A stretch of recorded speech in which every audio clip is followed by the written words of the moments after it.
Maaf sis, kalau boleh tak payah kot buat konten bab-bab IC ni sebab takut ramai yang warga negara pertikai bab undang-undang Malaysia. Cukuplah sis jaga diri dan selesaikan hal sis sendiri.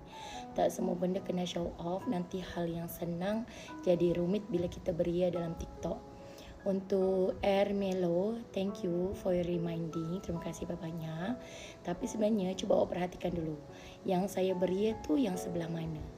Sebab yang saya buat video tu, saya rasa semua video tu saya terus bagi tahu ayat tu. Nak lebih jelas lagi boleh pergi tanya immigration, nak lebih jelas lagi boleh pergi dekat immigration. Saya hanya share info saja. Lagi satu, bab undang-undang Malaysia kan, saya rasa bukan Malaysia saja, seluruh negara di dunia ini, seluruh negara semua ada perkara macam ni.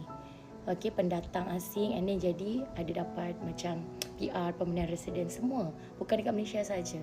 Dekat Jepun, dekat Korea masih ramai pendatang asing yang datang merantau ataupun berkahwin dengan warga negara sana and then jadi permanent resident. Sebenarnya, okey, panjang sikit video ni. Sebenarnya kita kalau tengok sesuatu, kita kena ambil bab positif dia. Jangan ambil negatif dia. So positif dia dekat sini adalah saya berbagi info dan mungkin orang lain pun yang dah melalui fasa tu boleh share juga dengan kita. Inilah tujuan dia platform social media, untuk berbagi info. Saya rasa saya tak ada beri apa pun. Saya just jawab komen and then jawab komen, saya rasa macam tu.